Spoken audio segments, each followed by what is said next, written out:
ese concepto polisémico, ¿no? O sea, tiene múltiples significados, ¿no? Una palabra es polisémica cuando tiene más de un significado, ¿no? En general, la mayoría de las palabras que nosotros utilizamos son palabras o conceptos polisémicos, ¿no? Occidente es uno de ellos porque, como tal, naturalmente, Occidente no existe, ¿no? Es una construcción de hombres y de mujeres, o de mujeres y hombres, en términos intelectuales, ¿tá?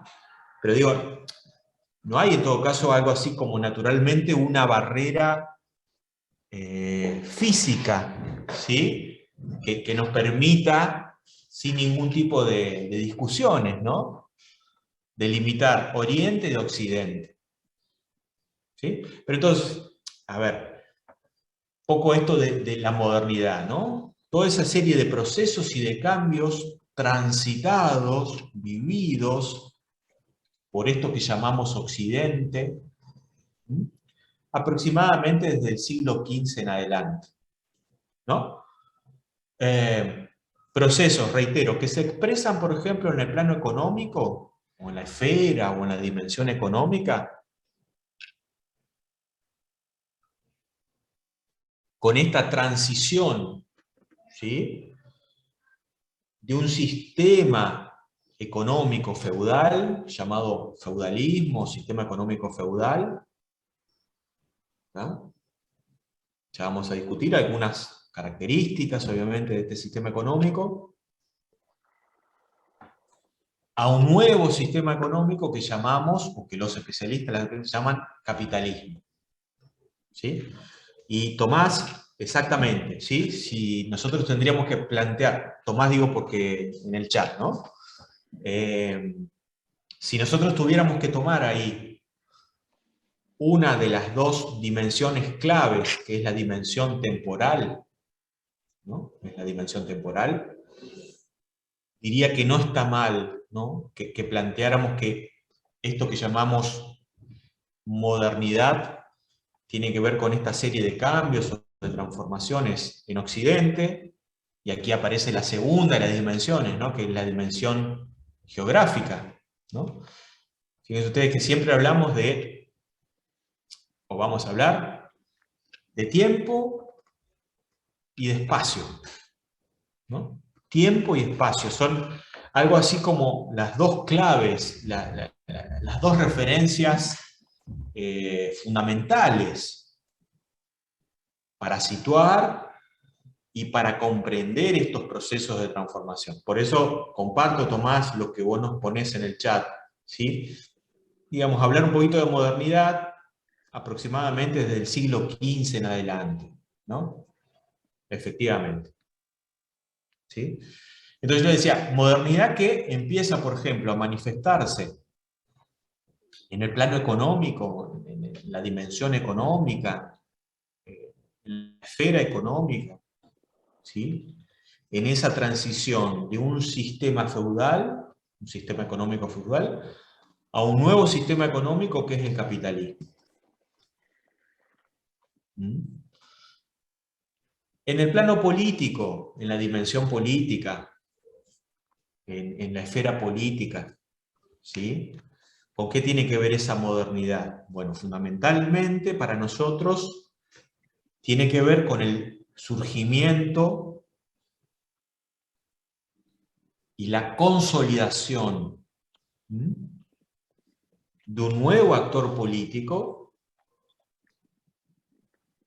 que llamamos, o que las especialistas en todo caso llaman Estado moderno, ¿no? O sea, fíjense ustedes, nosotros nos paramos también en la perspectiva de aquellos pensadores, de aquellos teóricos, de aquellas teóricas que van a decir, no es que el Estado existió desde siempre, ¿no? Aclaro esto porque hay teóricos y hay teorías, ¿no?, que sostienen que prácticamente, al igual que el mercado, el Estado existió desde que dos seres humanos, digamos, habitaron en el planeta Tierra. Bueno, no es nuestro punto de vista, ¿no? Nosotros vamos a reservar, en todo caso, la utilización de la palabra o del concepto Estado para ese nuevo actor político, y después vamos a desplegar algunas de sus características fundamentales, ¿no? Nodales, principales, pero un actor que situamos nuevamente en términos temporoespaciales, ¿no? Del siglo XV aproximadamente en adelante, ¿sí? Y en esto que los y las especialistas llaman Europa occidental fundamentalmente, ¿no? La parte, si nos pusiéramos un poquito el mapa de Europa en la cabeza, nos representáramos mentalmente a Europa en la cabeza, diríamos la región del noroeste de la actual Europa, ¿no? Algo de Inglaterra, Francia, España, ¿sí? Son como, podríamos llamarlos así, me estoy adelantando algo, manifestaciones tempranas, o ejemplos tempranos de conformación de estados, ¿no? Entonces, en el plano económico, el surgimiento y la consolidación del capitalismo. En el plano político, la aparición de un nuevo actor político que es el Estado, ¿sí? En el plano más de la cultura, ¿no? Piensen ustedes, el surgimiento de la concepción del individuo, ¿no? Estos chicos, chicas que nosotros tendemos a, en muchos casos, como a naturalizar, ¿no? A pensar que desde tiempos inmemoriales, ¿no? Se ha reflexionado, se ha actuado, se ha pensado en términos de individuos con derechos. Bueno, no. ¿Sí? Es una idea nueva, ¿sí? Nueva en el sentido de una idea fundamentalmente que tiene 300, 400 años, no más que eso, ¿sí? Un individuo libre, un individuo racional, ¿no? Capaz de tomar libremente sus propias decisiones. Bueno, vuelvo a reiterarle, ¿no? Esto que en muchos casos damos por supuesto, ¿no? Lo hemos naturalizado, tanto que ni siquiera nos detenemos, ¿no? A preguntarnos si, bueno, esto es nuevo, ha surgido hace algún tiempo. La historia de la humanidad arranca en todo caso con esta idea, ¿no? De individuo con derechos, ¿no? En el plano científico también, ¿no? Como charlábamos hace unos minutitos atrás, ¿sí? Siglo XV, siglo XVI en adelante, empiezan a sentarse las bases, ¿sí? Que van a permitir el surgimiento y la consolidación de esto que al menos en Occidente, vuelvo a reiterar, chicos, chicas, perdonen la atencia un poco en estas categorías, ¿no?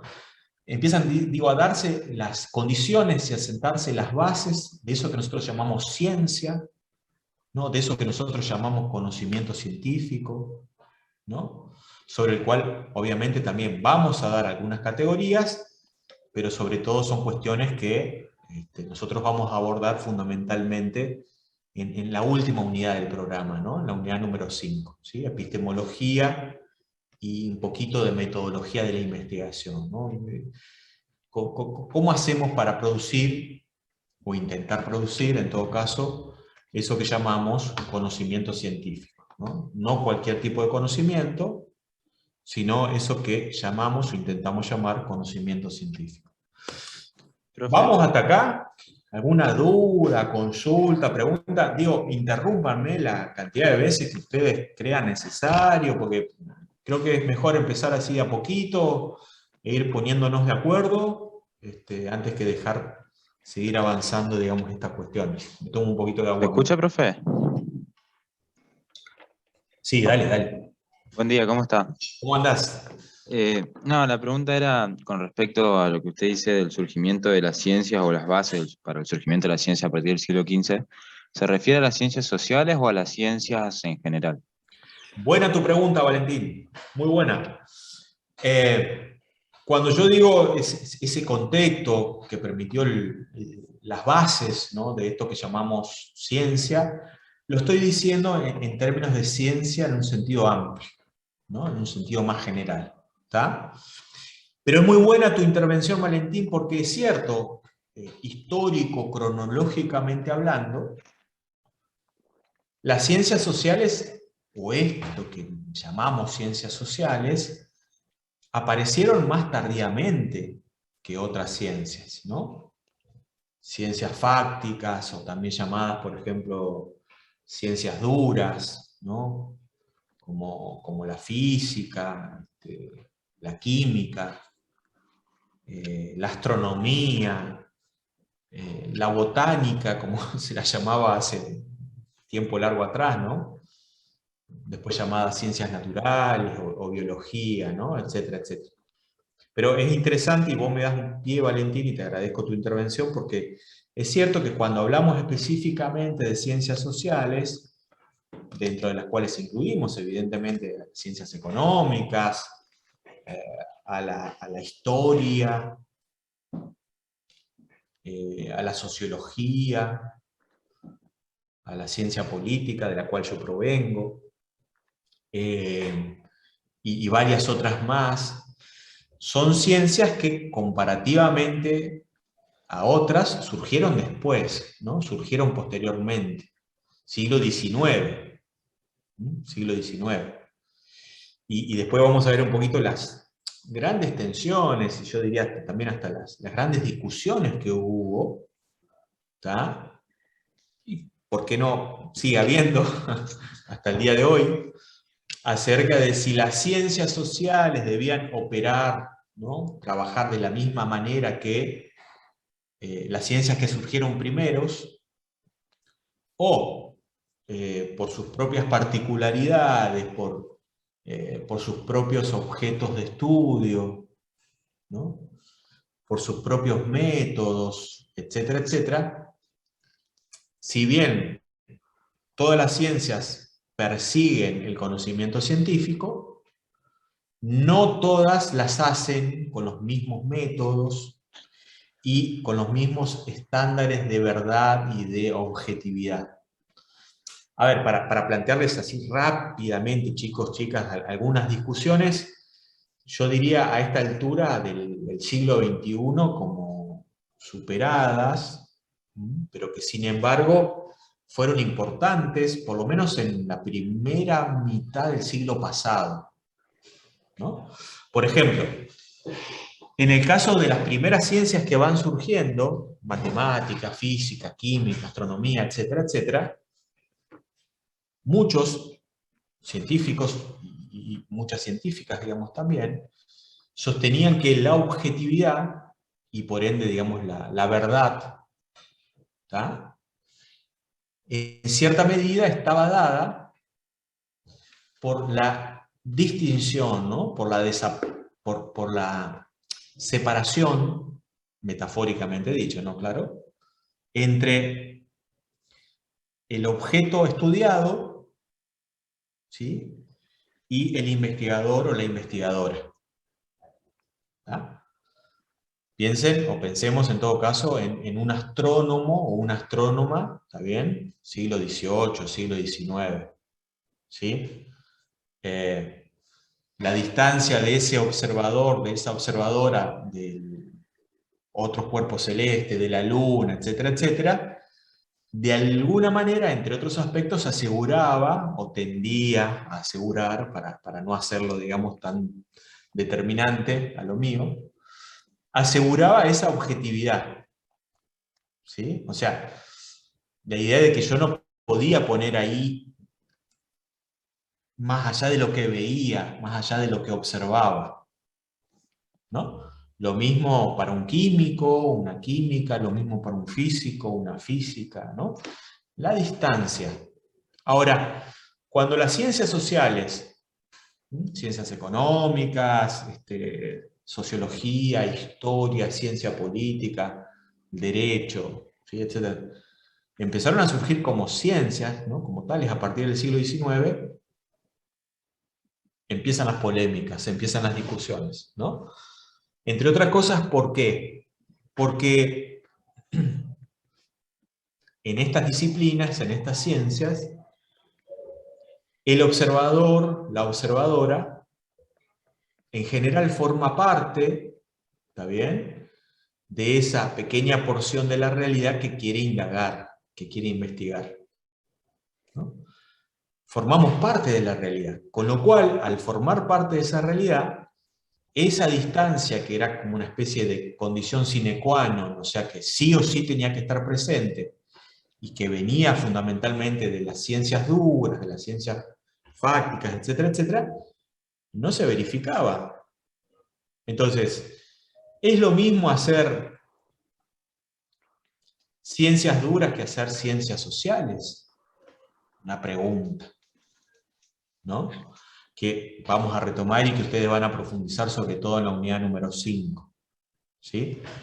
Los cánones de objetividad y los cánones de verdad tienen que ser abordados y tratados de la misma manera en todas las disciplinas, en todas las ciencias, ¿sí? O hay que establecer particularidades, ¿no? Bueno, esa fue una muy fuerte discusión desde el surgimiento de las ciencias sociales, en el sentido, vuelvo a reiterar, moderno del término, ¿está bien?, desde el siglo XIX en adelante. Hoy, en lo que va de este siglo XXI, yo les diría que es una discusión que se ha saldado de alguna manera, diciendo que inclusive en el campo de las ciencias duras, de las ciencias fácticas, etcétera, etcétera, los propios intereses y los propios valores del investigador o de la investigadora influyen en eso que investiga, ¿no? Pero bueno, no quiero complejizarles más la cuestión, ¿no? No quiero complejizarles más la cuestión. Profe, ¿puedo hacer? Sí, Tomás, dale, todas. Estábamos hablando ahí de lo del surgimiento de la modernidad y hablamos de lo económico, de lo del sistema feudal del capitalismo, de lo político, del surgimiento del Estado moderno y lo Sí. cultural, de la concepción del individuo con derechos, ¿no? Sí, sí. ¿Es importante ahí lo religioso también o no? Buenísimo, Tomás, porque vos con tu intervención, y te la agradezco, me das, digamos, pie también para dar cuenta de que para muchos estudiosos, muchas estudiosas de estos procesos, que aprovecho, digamos, a plantear y a recordarles, evidentemente son procesos, chicos, chicas, primero, complejos, ¿tá?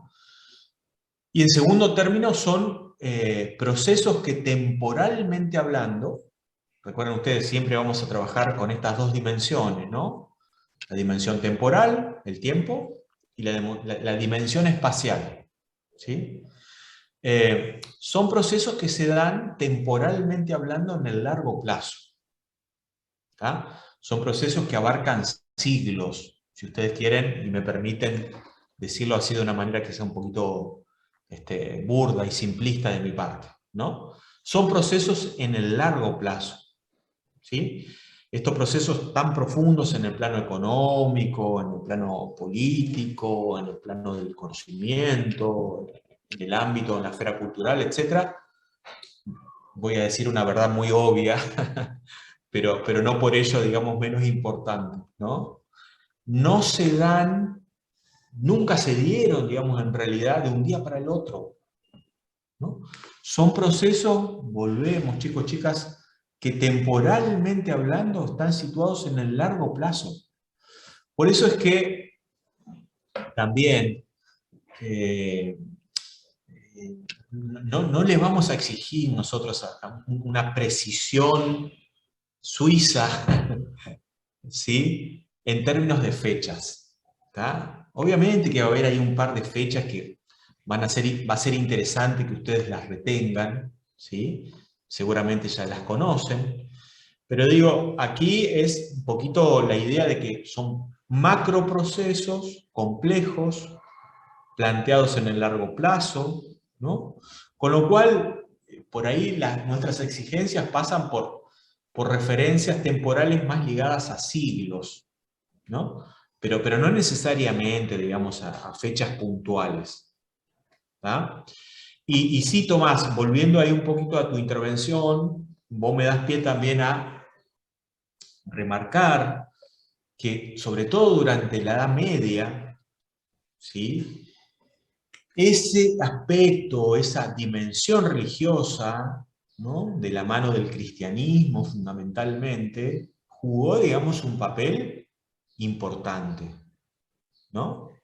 Ya lo vamos a ir deshojando, ya lo vamos a ir abordando, desarrollando, digamos, también un poquito, pero es un aspecto importante, sobre todo si comparamos, digamos, ese conjunto de cualidades y de condiciones en la Edad Media con lo que va a empezar a surgir desde la modernidad en adelante, ¿no?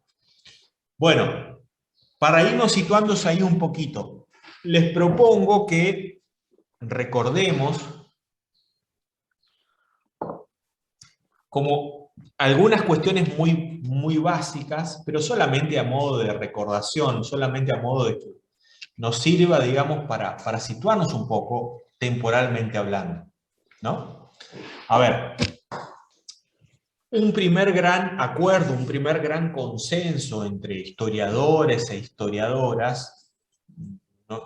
No son frecuentes esos grandes consensos, pero hay algunos, ¿no?, es dividir, ¿no es cierto?, la historia del hombre y de la mujer en la Tierra, ¿sí?, primero en dos grandes periodos, ¿no?, en dos grandes partes. Una prehistoria, ¿tá?, que arranca aproximadamente hace, no sé, 100.000 años atrás, y aquí también, digamos, hay toda una serie de discusiones en cuanto a la fecha, pero digo, no nos vamos a pelear entre nosotros por estas cuestiones, ¿sí? Y que se extiende, digamos, aproximadamente esa prehistoria, ¿no?, de la humanidad, a aproximadamente el año 4500, 4000 antes de Cristo. Y fíjense ustedes, aquí ya una referencia cultural que venía cargada sobre todo de cuestiones religiosas, ¿no?, porque esto que en Occidente, ¿no?, hablemos de un antes y un después de Cristo, marca evidentemente también que estemos más de acuerdo, estemos en desacuerdo. Eso no es motivo de discusión, al menos, digamos, en esta clase. Marca evidentemente, digamos, la influencia, ¿no es cierto?, de la concepción cristiana, digamos, en aspectos de nuestra cultura en términos generales, ¿no? Pero ¿por qué 4500, 4000 años antes de Cristo? ¿Sí? Es el momento en que, según las especialistas, empiezan a aparecer y a utilizarse los primeros sistemas de escritura, ¿no?, los primeros sistemas ideográficos, ¿tá?, que obviamente son interesantes, qué sé yo, para los antropólogos, las antropólogas, por ahí para gente que está en esas disciplinas afines, ¿sí? Pero que es interesante para nosotros en nuestra materia, porque esos primeros sistemas de escritura, ¿no?, permitieron que esos hombres y mujeres de hace miles de años atrás dejaran por escrito, ¿sí?, testimonios de su pasaje, de su vida aquí en la Tierra, y de cómo se organizaron, digamos, en términos políticos, en términos económicos, en términos religiosos, culturales, en cuanto a sus ejércitos, a lo cotidiano de su vida, ¿no?, etcétera, etcétera, etcétera. ¿Está bien? Fíjense ustedes que un rasgo que los y las especialistas marcan acerca de lo que es una cultura, ¿sí?, tiene que ver con el hecho de su transmisibilidad también, ¿no? Y la aparición de esos primeros sistemas de escritura, 4500 años antes de Cristo, permitió ir dejando a esas organizaciones culturales diferentes testimonios, aún hoy en día complejos de ser descifrados, digamos, ¿no?, de ser entendidos, ¿no?, de ser interpretados, pero en todo caso permitió dejarnos ¿sí? Rasgos, permitió dejarnos conocimientos, atisbos de cómo se organizaron, de qué pensaron, de cuáles eran sus ambiciones, ¿no? Sus miedos. ¿Por qué no? ¿Ah? Todas las culturas y en todos los tiempos encontramos miedos en relación a la humanidad, ¿no? Por ejemplo, por ahí a mí me gusta ir echando una cosa con la otra. Hace no más de, bueno, no ayer, sino el anterior lunes, un comité de expertos sobre cambio climático, trabajando para la Organización de Naciones Unidas, emitió, digamos, un informe muy preocupante. Seguramente ustedes habrán leído los titulares, habrán leído seguramente el contenido, digamos, de esa noticia, la habrán escuchado, etcétera, etcétera. Un informe muy preocupante acerca del cambio climático, ¿no? De estos no respetos por los acuerdos o por el contenido de los así llamados acuerdos de París del año 2015, ¿no? Hace 5 o 6 años atrás, donde prácticamente todos los países del mundo se habían comprometido, digamos, a incorporar decisiones así muy drásticas, tendientes a reducir la emisión de gases contaminantes y a impedir, digamos, también en las próximas 2 a 3 décadas la elevación de la temperatura promedio de nuestro planeta Tierra. Fíjense que en esos acuerdos de París, digo, en términos también de posibles acechanzas que nuestras generaciones, bueno, yo soy bastante más viejo que ustedes, digamos, ¿no? Pero pretendo seguir viviendo durante varios años más todavía, ¿sí? Pero digo, generaciones mucho más jóvenes como las de ustedes, ¿sí? Y aún generaciones más jóvenes, uno de los grandes desafíos, chicos, chicas, a ver, ¿cómo mitigar el cambio climático? ¿No? Esos acuerdos de París del año 2015 supusieron un piso, ¿sí? De que la temperatura promedio del planeta Tierra no se elevara en más de 1,5 grados, digo, a nivel promedio, ¿no? A nivel promedio, y un techo, o sea, lo máximo que se podía esperar, un cambio de hasta 2 grados en más, ¿no? La temperatura promedio del planeta, ¿sí? Aún en esos contextos, los desafíos ambientales, productivos, laborales, etcétera, etcétera, son enormes, ¿no? Piensen ustedes que no únicamente en este último informe, sino en el anterior de hace 8 años atrás, esos especialistas y esas especialistas habían alertado, por ejemplo, acerca de la elevación en la profundidad de los mares. Y ustedes me dirán, bueno, a ver, estamos aquí en Paraná, en Santa Fe, etcétera, etcétera.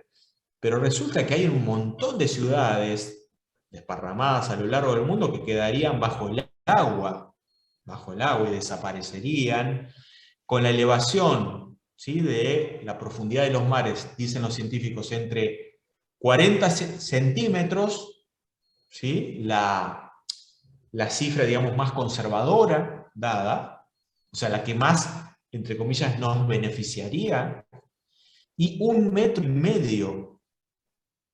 Con lo cual, fíjense ustedes, por ejemplo, un montón de ciudades construidas, sobre todo en el continente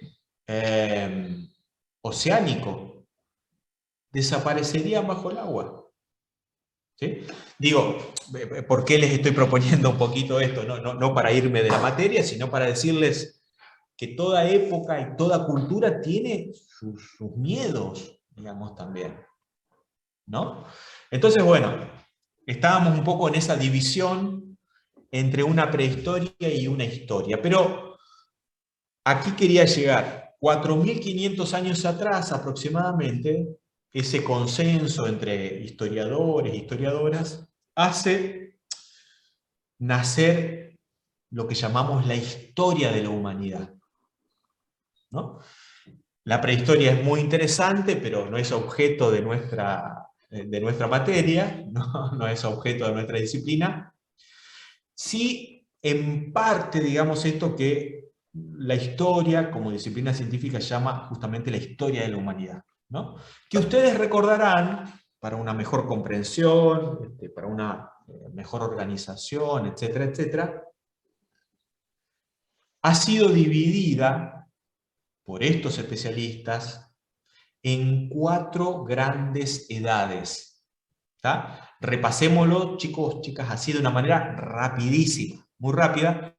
De hecho, fíjense ustedes, dentro del material que tienen en el aula virtual hay una línea de tiempo, ¿tá? A la cual yo sugiero, por ahí cada tanto miren, consulten, etcétera, etcétera. ¿Sí? Yo le voy a proponer, perdón. Disculpe, Sí, le Lucía, quería dale. preguntar sobre, ¿qué tal? Le quería preguntar sobre el entorno virtual. Sí. ¿No tiene clave de matriculación, puede ser? Creo que no tiene clave, ¿eh? Ah, Creo bien. que no ¿Y tiene... tiene los apuntes que fueron del cuatrimestre pasado, el año pasado, no sé bien? Claro, claro. ¿No? Sí, nosotros ahí tenemos colgado un link para un Google Drive, ¿sí? Que yo no sé si ustedes podrán verlo o no todavía, porque hay, a ver, metodológicamente hablando, y te agradezco la consulta, Lucía, nosotros vamos descubriendo, si se me permite decirlo así, contenidos de la materia a medida que vamos avanzando, ¿no? Más allá de la automatriculación de ustedes en el aula virtual del entorno, no es que van a ver todos los contenidos de la materia de entrada, ¿sí? Vamos descubriéndolos a medida que vamos avanzando en el desarrollo y en compartir estos contenidos con ustedes, ¿sí? Pero hay, y si no, también creo que el centro de estudiantes está en posesión de ese link que los lleva a ustedes a ese Google Drive donde está, digamos, la bibliografía digitalizada de la materia. ¿Está bien? Profe, Sí, Gracias, Marcos. ¿cómo se llama, buen día, cómo se Buen llama día. el tema del entorno? ¿El nombre del entorno sería? Sí, A introducción a las ver, ciencias sociales, digamos, sería pero para bueno, buscarlo. ustedes tienen que entrar primero en el entorno virtual de la UNL, Ujú. ¿sí? Una vez que están en el entorno virtual, tienen que ir a la Facultad de Ciencias Económicas. Dentro de la Facultad de Ciencias Económicas está nuestra aula virtual, ¿sí? Ahí está, gracias Adrián por compartirlo. Y Magalí también por compartir en el chat la dirección virtual del entorno y de nuestra aula. Gracias, gracias. ¿Vieron? Esto es trabajo colaborativo, digamos, también, ¿no? Una palabra, un concepto tan interesante como esto. Y vuelvo un poquito para atrás porque Tomás dice en el chat, ¿no? Se divide en 2 grupos. Claro, eso es un poco lo que yo he estado intentando compartir con ustedes, ¿no? Hay una prehistoria de la humanidad, que es muy interesante, pero que nos llevaría, digamos, un montón de tiempo a abordar, ¿tá? Que se extiende aproximadamente hasta la aparición, ¿no? Como dijimos, de esos primeros sistemas ideográficos, ¿sí? De ideogramas, también de símbolos, ¿sí? Más o menos hace unos 4.500 años antes de Cristo, aproximadamente, ¿no? Por ahí un año más, un año menos, pero bueno, tampoco nos vamos a pelear por eso. Y como bien Tomás lo dice en el chat, una historia, perdón, sí, una segunda etapa, una historia de la humanidad, que dividimos en 4 etapas, dividimos en 4 edades. ¿Está bien? Que yo les propongo refresquemos rápidamente, ¿no? Una primera edad que, a falta por ahí de una denominación mejor, llamamos edad antigua. ¿Está? Arrancando allá por el 4500 a.C., y que se extiende hasta el año, y me voy a ir un poquito al chat, así puedo hacerme entender mejor, se extiende hasta el 476 después de Cristo. En el 476, ¿qué pasa? Bueno, pasan muchas cosas, obviamente, pero para los historiadores, las historiadoras, los especialistas en estas disciplinas, el año 476 es un año verdaderamente importante porque Roma, ¿sí?, a la sazón capital del Imperio Romano de Occidente. ¿Tá? Y me detengo un poquito acá también, solamente para que refresquemos 2 o 3 cositas. Roma, decía, en el 476 de la era cristiana, 476 después de Cristo, cae, ¿sí?, en manos de los así llamados bárbaros, ¿no? O sea, todo un conjunto de pueblos por fuera, digamos, del territorio del Imperio Romano, comandados por un señor, y esto no va a ser importante lo que yo digo, pero es una mera referencia, Alarico I. ¿Tá? Ahora, fíjense ustedes, ¿por qué esto es importante? Roma era para esos siglos el más complejo, el más extendido y el más difícil, ¿sí?, de los imperios que se habían gestado y que funcionaban para aquellos siglos. Al menos, digamos, en términos occidentales, vuelvo a decir, ¿no? Porque mientras Roma vivía, India también se desarrollaba, China también se desarrollaba por otro lado, ¿tá? Pero como eran escasas, no voy a decir nulas, pero sí escasas, las vías de comunicación entre estos diferentes imperios, ¿tá?, era como que por ahí un imperio podía actuar, vivir políticamente, desarrollar, sin siquiera conocer demasiado lo que pasaba, digamos, en el otro lado del mundo, ¿no? Permítanme decirlo así de una manera muy, muy burda de mi parte. ¿Tá? Pensemos, chicos, chicas, en la extensión territorial de Roma, ¿no?, del Imperio Romano, perdón, del Imperio Romano, que se extendía, perdón, hacia el este, hacia, por ejemplo, lo que actualmente llamamos el Medio Oriente, ¿no? Por ejemplo, Egipto. ¿Tá? Todo el control del mar Mediterráneo, ¿sí?, la parte norte del continente africano formaba parte, digamos, del Imperio Romano, ¿sí? Hacia el oeste, lo que llamamos hoy Portugal, España, ¿sí?, Galia, Francia, ¿tá?, parte, digamos, del territorio del Reino Unido de Gran Bretaña, y hacia el norte, ¿sí?, el control, por ejemplo, del sur de Noruega, de Suecia, de Finlandia, obviamente Dinamarca, ¿sí?, etcétera, etcétera. Territorio, digamos, que los romanos disputaron, por ejemplo, a los vikingos, ¿sí? Bueno, todo eso era el Imperio Romano. ¿Tá? Hacia el año 300, 309, 310 aproximadamente, de nuestra era cristiana, las autoridades políticas del Imperio Romano deciden o toman una decisión importantísima, entre muchas otras, ¿no? Deciden dividir al imperio en 2 grandes partes, ¿sí?, para administrarlo mejor. ¿Tá? Imperio Romano de Occidente, con capital en Roma, esa capital que va a caer en el año 476 después de Cristo. Y el Imperio Romano de Oriente, con capital en Constantinopla. Obviamente, en homenaje a un emperador, que no hay que ser, digamos, muy inteligente para darse cuenta que era Constantino. ¿Tá? Posteriormente, transformada, digamos, en lo que va a ser el Imperio Bizantino, ¿sí? Y actualmente Constantinopla ya no existe más, digamos, con este nombre, ¿no? Con esta... Claro, bien. Alguien por ahí alcancé a escuchar, ¿sí? Fíjense cómo, si queremos, ¿no?, todo se relaciona con todo. Hay un producto cultural televisivo, digamos, que se ve mucho en la televisión argentina, o que los argentinos, las argentinas ven mucho, que son las telenovelas turcas. ¿Sí? No voy a entrar a analizar por qué, primero porque no soy un especialista, obviamente, en estas cuestiones, digamos, ¿no? Pero, ¿cómo se llama la actual capital de Turquía?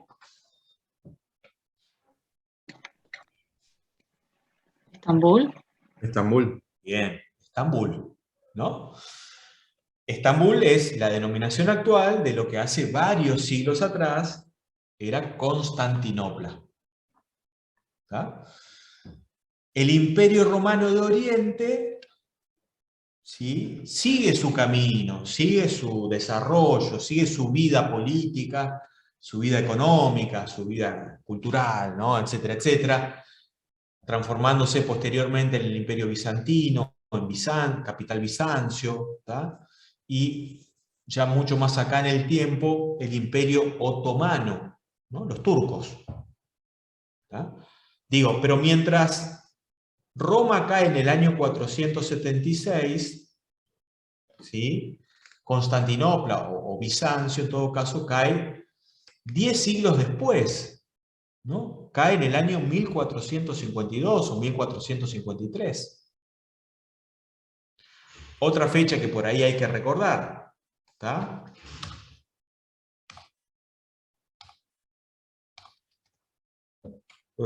Perdón, 1453, o dirán los especialistas también, 1492. Dos fechas para recordar, ¿no? Porque, a ver, recapitulo un poquito. La caída de Roma en el 476 clausura esta primera edad que es la Edad Antigua. ¿Está bien? Y da origen, en esta pequeña línea de tiempo que estamos construyendo muy rápidamente, a la edad que le va a suceder a la Edad Antigua, que es la Edad Media. Ahí vamos, Luciano, acercándonos un poquito a esto del Renacimiento. ¿Sí? Edad Media. Su nombre indica que está, digamos, entre dos edades, ¿no? La edad del medio, entre la Edad Antigua y lo que va a venir después de la Edad Media, que es la Edad Moderna. ¿Sí? En todo caso, son 10 siglos, la Edad Media, que arrancan. Sí, Erika, tenés razón, también esa Edad Media se divide en una alta Edad Media, que es la primera, y en una baja Edad Media, que son aproximadamente los últimos 3 siglos, 4 siglos aproximadamente de esta edad, ¿no? Pero déjenme cerrar, chicos, chicas, un poquito esta cuestión. Edad Media, entonces, que abarca esos 10 siglos aproximadamente entre el 476 de nuestra era cristiana y, para algunos historiadores, 1453, ¿no? Caída, digamos, del Imperio Romano de Oriente, en manos de los turcos selyúcidas. Otros historiadores van a tomar 1492. Ya sé que ustedes conocen que es la llegada de los europeos, fundamentalmente de los españoles, digamos, al continente americano, ¿sí? Pero fíjense ustedes, 1492 también es una fecha relevante para lo que después como Estado va a ser llamado España, ¿tá? Que ustedes conocen mejor que yo, surge como unidad de poder, como unidad política, como como Estado, a partir de 2 reinos, Castilla y Aragón, ¿no? Casamiento, digamos, de por medio, ¿no?, de los así llamados reyes católicos, ¿sí? Isabel la Católica, ¿tá? Y ¿cómo se llamó su consorte? Vamos a hacer un poco de chusmerío histórico. ¿Quién fue el esposo de Isabel la Católica?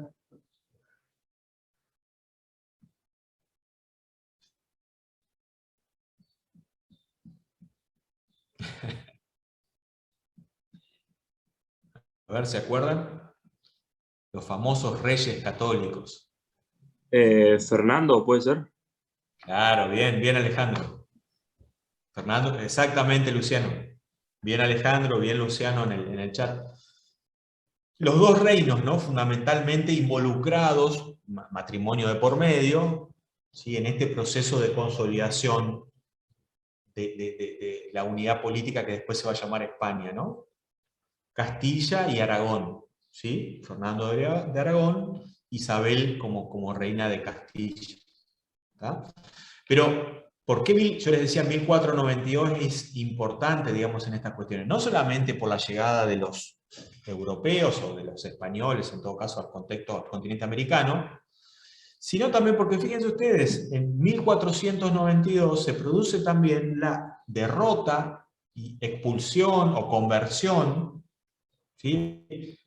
Por ahí eran los dos destinos, tanto de los judíos como también de los moros, o sea, de los musulmanes, que de 6 o 7 siglos antes ya habitaban y se habían desarrollado en la parte del sudeste del actual territorio español, ¿no? Por ejemplo, ciudades como Córdoba, ¿no? Aún hoy en día, digamos, con una fuerte impronta culturalmente hablando, ¿sí? Sobre todo de la cultura musulmana. Bueno, en esta idea de lograr la unidad política, los reyes católicos someten militarmente a los judíos, pero también a los musulmanes, a los moros, obligándolos ya sea a abandonar España, ¿sí? Ya sea permitiéndoles quedarse en el territorio español, pero convirtiéndose al catolicismo, ¿no? ¿Por qué es importante entonces? Porque 1492 es una demostración también, ¿sí?, del creciente poder político de España como Estado, ¿no? No solamente que van a financiar, digamos, la empresa comercial, perdón, y después también empresa política, ¿no?, de un señor que se llamó Cristóbal Colón, o que nosotros después vamos a conocer como Cristóbal Colón, sino la derrota de los moros y de los judíos, obligados a irse o a adoptar, digamos, el catolicismo. ¿Sí? ¿Vamos hasta ahí? Entre, ya sea 1453 o 1492, tomen ustedes la fecha que consideren conveniente o que crean más apropiada, y 1789, y alguno o alguna de ustedes me dirá qué pasó en 1789, se desarrolla esa edad que las especialistas llaman la Edad Moderna. ¿Puedes repetir los años, profe, de la Edad Moderna? Sí, lo puse, Tomás, en el chat, ¿eh? Edad Moderna, que abarca aproximadamente, ya sea 1453 para algunos, o 1492 para otros, el comienzo, ¿sí? Siglo XV, ¿no? Pleno siglo XV, y 1789, ¿sí?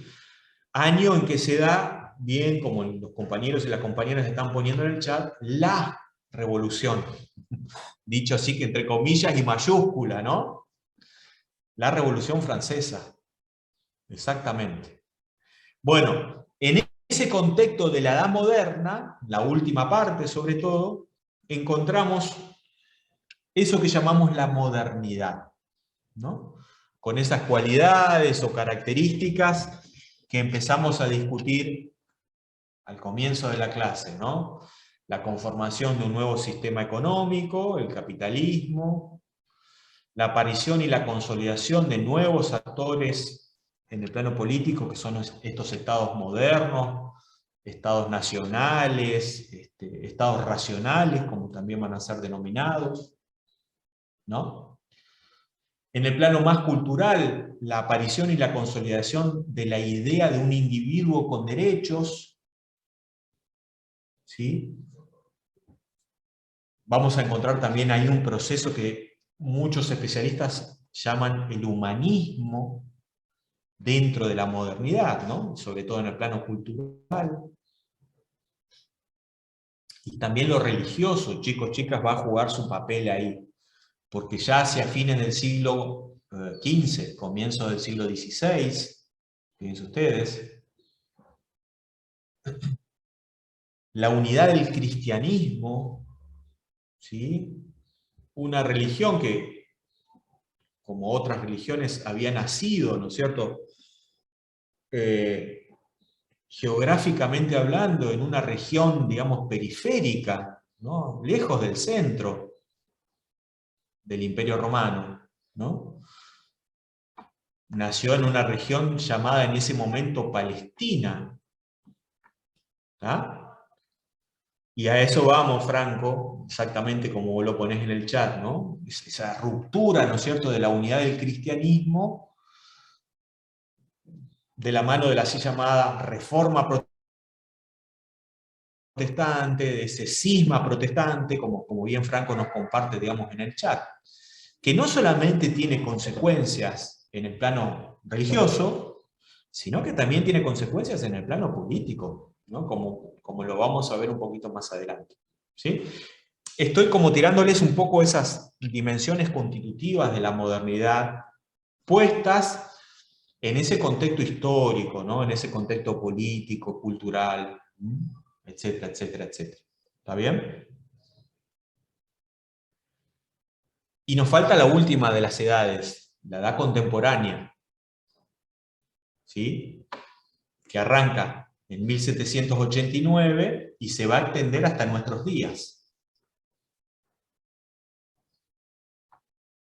Con todas las complejidades... Perdone, profesor, ¿puede ¿Sí? repetir los años? Sí, sí. 1789 a nuestros días, hasta hoy, 17 de agosto del 2021. Gracias. Por favor.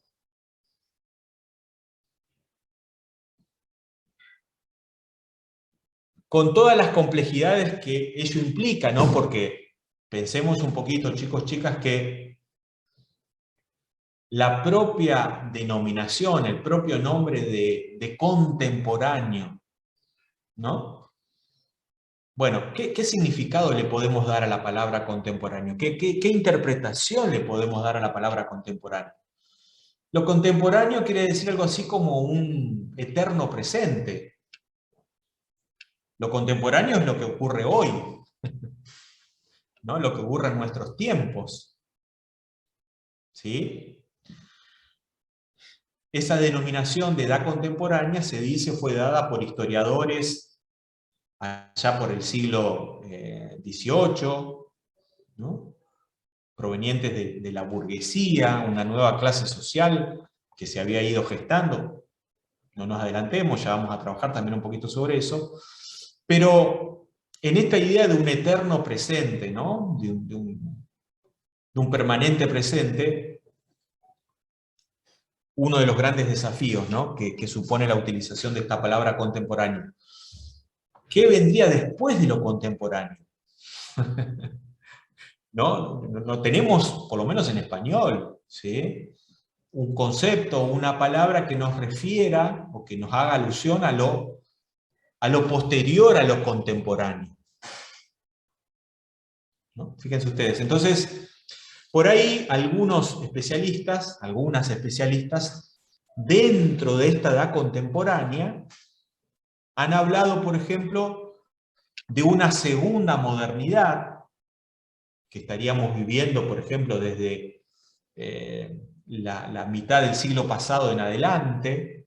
¿Se entiende lo que digo? Digo, dentro de la macroedad contemporánea, no puede ser lo mismo este siglo XXI que el siglo XVIII. Tenemos que establecer diferencias, ¿no? Pero como no tenemos una palabra que nos dé cuenta de lo que viene después de esta edad contemporánea, ¿está bien? Algunas especialistas han empezado a utilizar, por ejemplo, la palabra, o el concepto, más que la palabra, perdón, segunda modernidad, ¿no? Se la cito porque en alguno de los textos está. Otros u otras hacen alusión a la palabra quizás algo más conocida, posmodernidad, por ejemplo. Reitero, chicos, chicas, dentro de la edad contemporánea, ¿no?, hay algunas cualidades o características que sobre todo, digamos, en esta etapa de globalización, desde mediados del siglo pasado para acá, no son las mismas que hace 3 o 4 siglos atrás, cuando se inició esta edad, perdón, contemporánea, ¿no? Entonces, bueno, vivimos en la edad contemporánea, pero en una segunda modernidad, en una posmodernidad, ¿no? Etcétera, etcétera. ¿Está bien?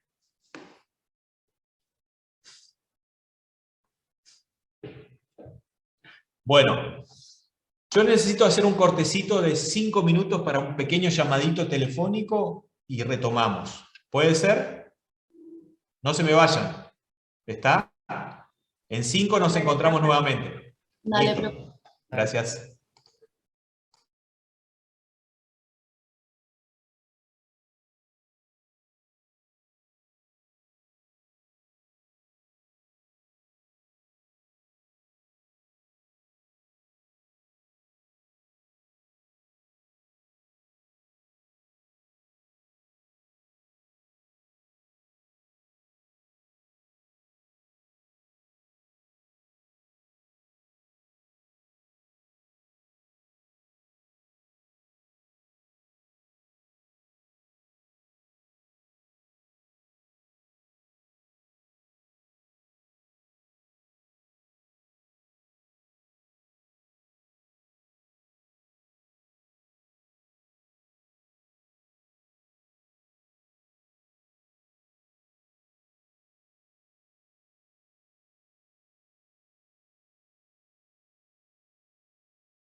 Bueno, si podemos ir retomando despacito.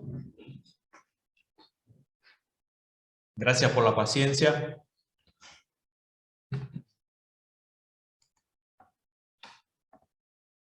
Bueno, sintetizando, dijimos que son 4 las edades en las que las historiadoras dividen, ¿no es cierto?, la historia de la humanidad. ¿Está? Permítanme irme un poquito hacia atrás en el tiempo, ¿no?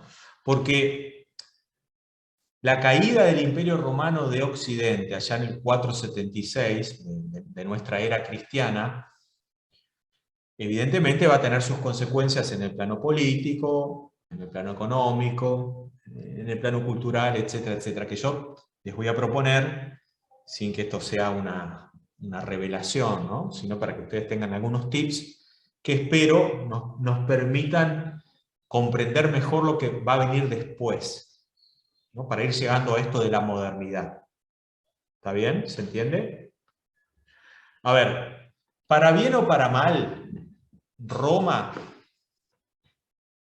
jugó hasta el 476 de nuestra era cristiana un papel, digamos, de vertebrador de las relaciones políticas, de las relaciones económicas, de la cultura, etcétera, etcétera. No estoy defendiendo a Roma, estoy diciendo que en términos, digamos, de la organización, Roma organizó el mundo, para bien, para mal. Digo, obviamente aquellos pueblos y culturas que fueron conquistados, digamos, por los romanos, no creo que les cayera muy en gracia eso. ¿Sí? Pero digo, hasta el 476 había lo que podríamos llamar, en términos más de nuestra disciplina, de nuestra materia, y voy un poquito al chat, una suerte de monismo de poder. ¿Está? O sea, hay un único poder, Roma, ¿no? Roma, que organiza el mundo, para bien o para mal, más justamente o más injustamente. Digo, son todas discusiones que podemos dar, pero el hecho concreto, el hecho fáctico, duro, ¿tá? Es que Roma organiza el mundo, por lo menos el mundo conocido. Hay una suerte de monismo de poder. Hay una suerte de poder concentrado en Roma. Eso es lo que estoy queriendo decir. Pero Roma cae en el 476 y entonces empieza una etapa caracterizada por algo totalmente diferente, que es la existencia de varios depositarios de poder, o de varios poderes.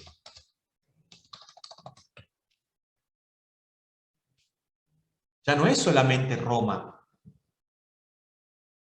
¿Tá? Hay, o comienza a transitarse en todo caso, perdón chicos, chicas, lo que algunas especialistas llaman una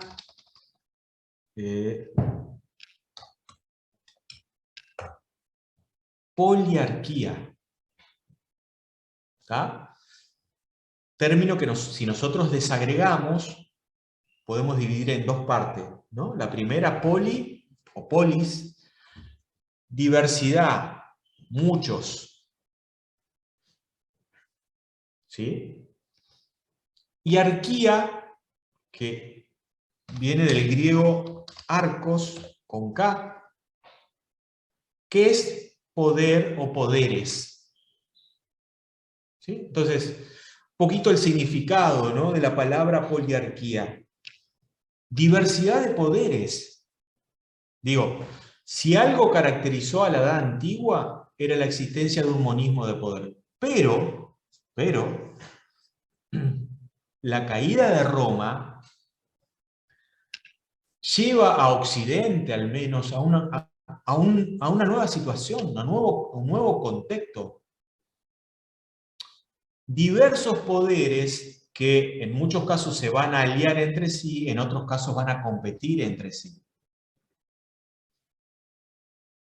¿Cuáles son esos diversos poderes?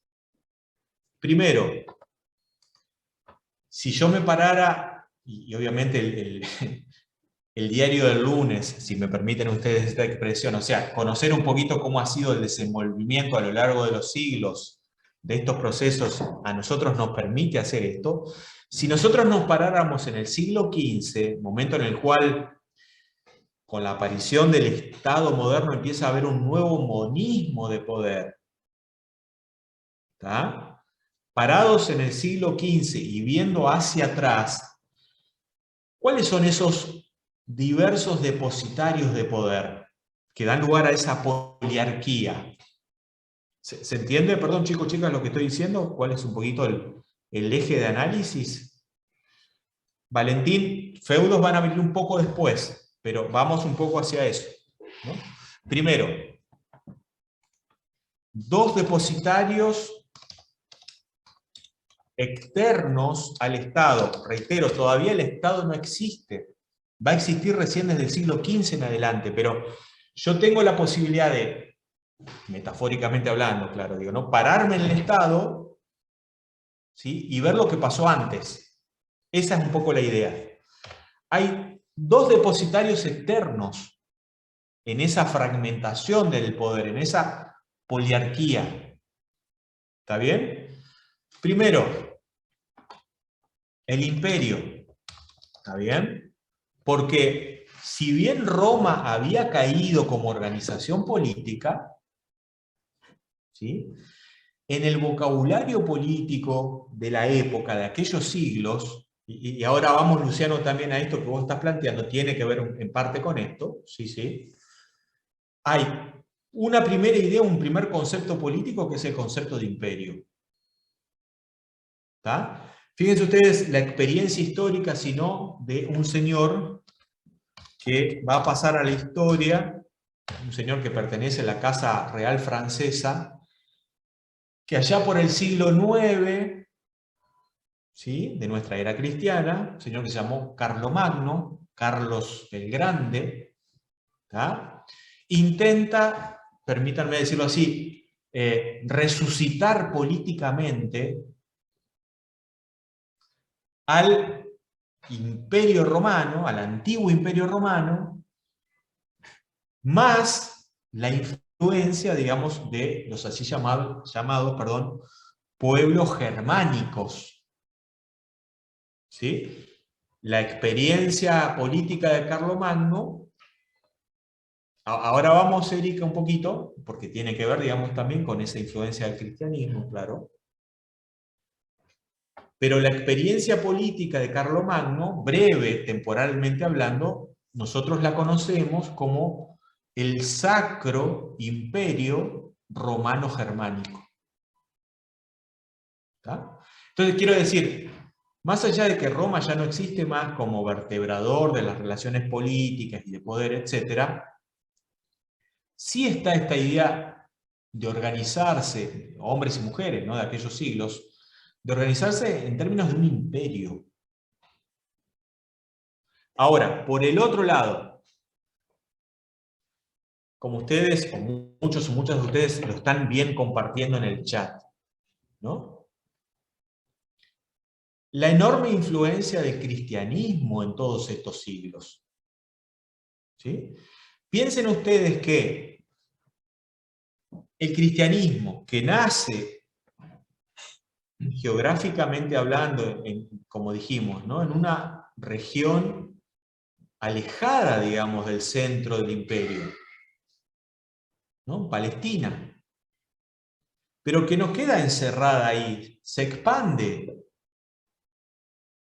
¿sí?, hasta llegar, digamos, a Roma, fíjense ustedes, donde en principio es combatida, es rechazada, ¿no? No por casualidad, el siglo I y el siglo II de nuestra era son siglos en donde aparecen, por lo menos para los que creen, digamos, los así llamados mártires, ¿no? Aquellos hombres y también aquellas mujeres que van a dar su vida, ¿tá?, para defender sus creencias, en este caso sus creencias religiosas. ¿Sí? Pero fíjense ustedes que en un plazo muy breve de tiempo el cristianismo pasa de ser una religión perseguida, como también otras, ¿no? Ahí ustedes saben mejor que yo que los romanos habían tomado prestado, ¿no?, lo digo un poco entre comillas, de la cultura griega, muchas cosas, entre otros sus dioses, ¿no?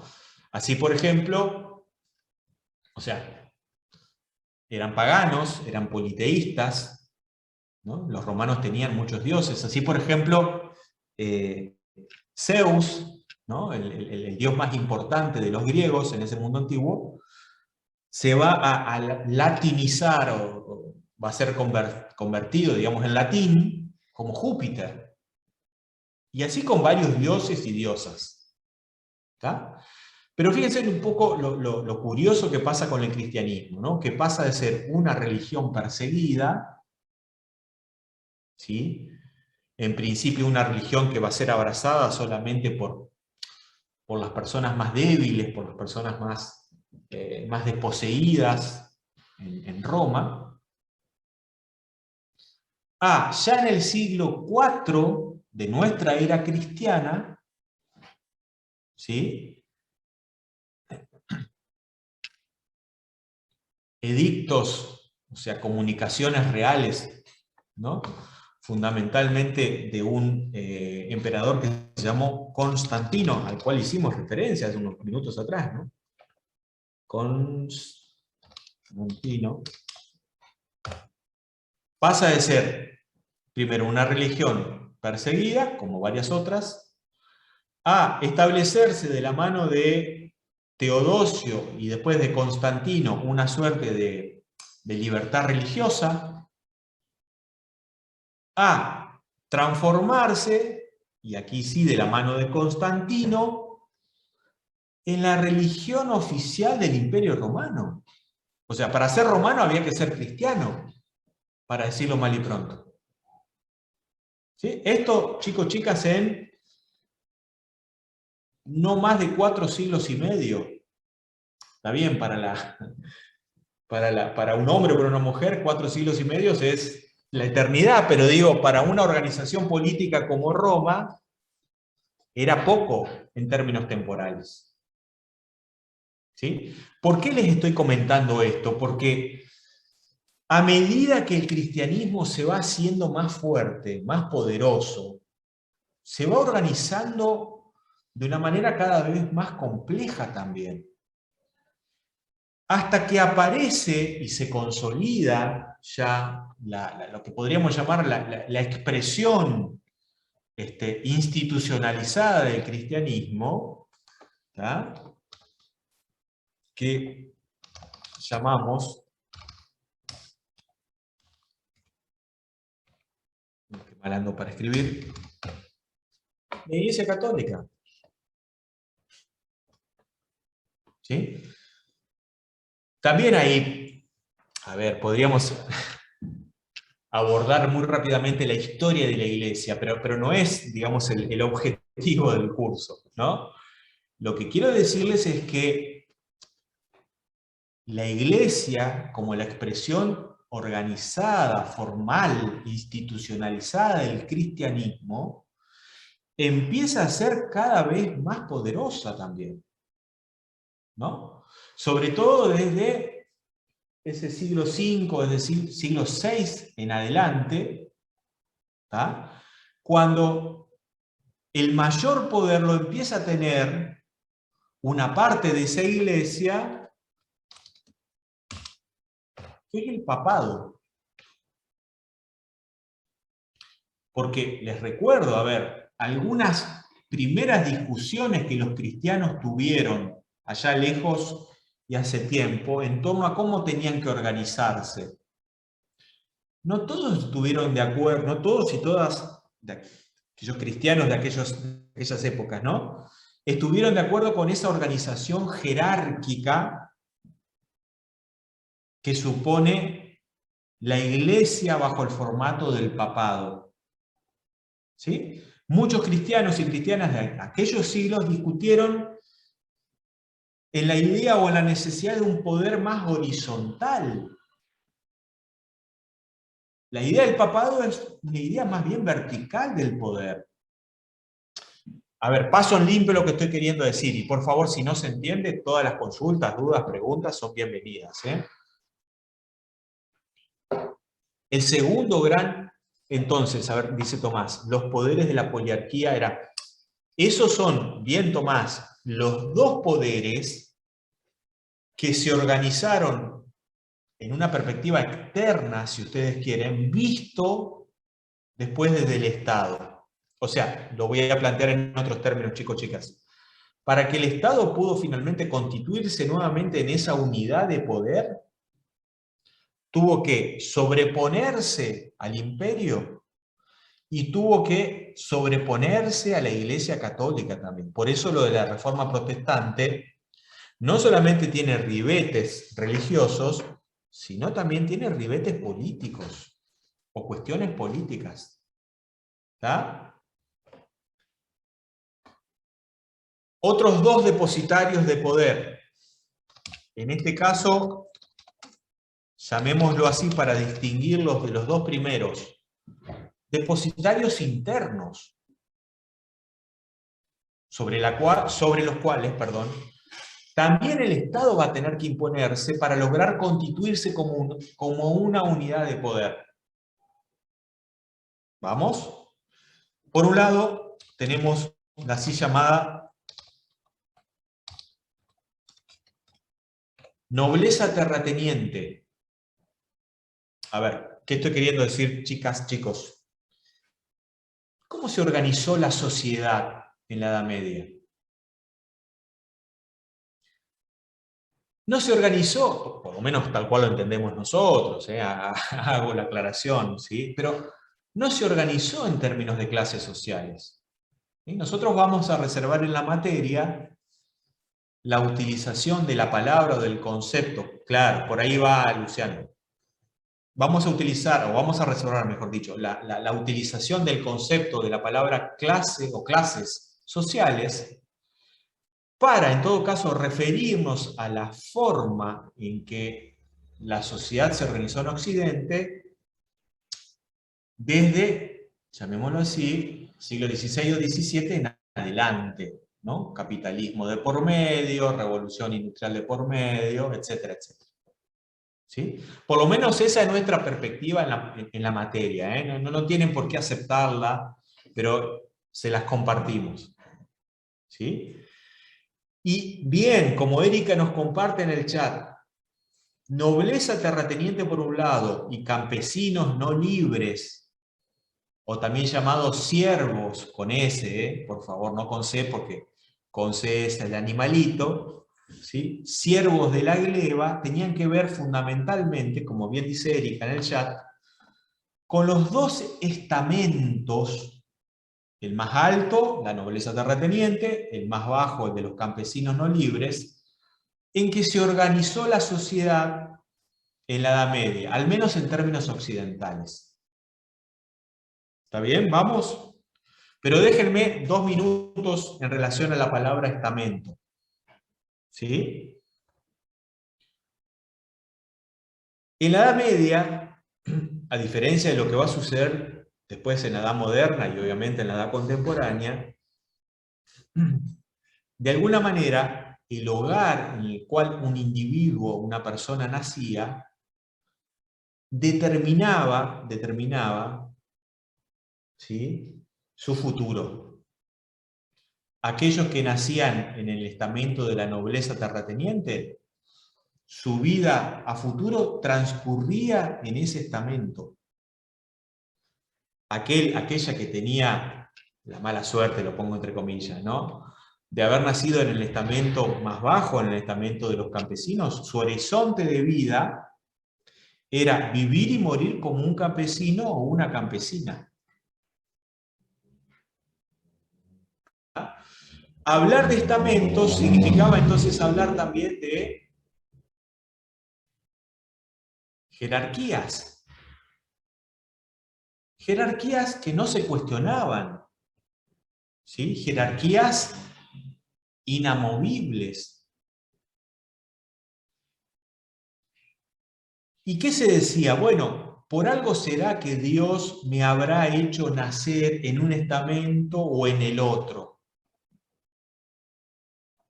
¿Está? Y vuelvo un poquito hacia arriba en el chat, cuando Erika también, hace unos minutitos atrás, nos compartía un poco esto del teocentrismo, ¿no? Digo, producto de esa creciente y cada vez mayor influencia y poder del cristianismo y de su expresión institucionalizada, que es la Iglesia Católica, otra característica también de esa Edad Media es haberse transformado, como Erika bien lo ponía, en una sociedad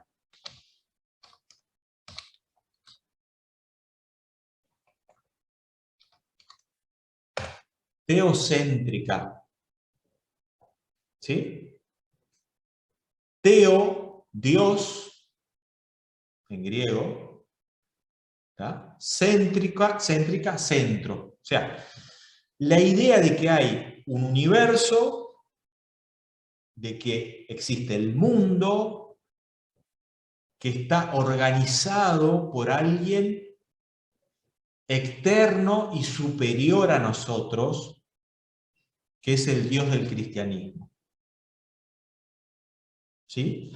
Obviamente, un orden, una jerarquía que no se puede cuestionar, porque si cuestionásemos esa jerarquía y ese orden, sería como que cuestionásemos a Dios. Esto es parte, chicos, chicas, de un discurso político, de poder, etcétera, muy fuerte durante toda la Edad Media, ¿no? Tan fuerte que, por ejemplo, en términos de conocimientos, organiza también una jerarquía de disciplinas o de materias, ¿no? Donde la disciplina más importante era la teología, ¿no? Por debajo de la teología, la filosofía.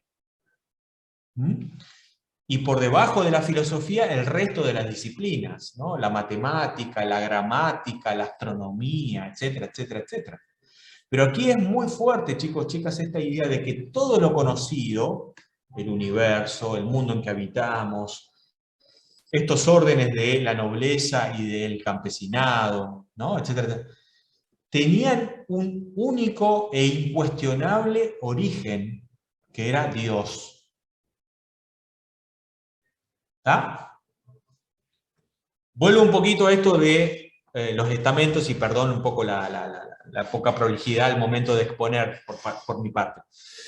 A diferencia de lo que van a hacer después, siglo XVII, XVIII, las clases sociales, ¿sí?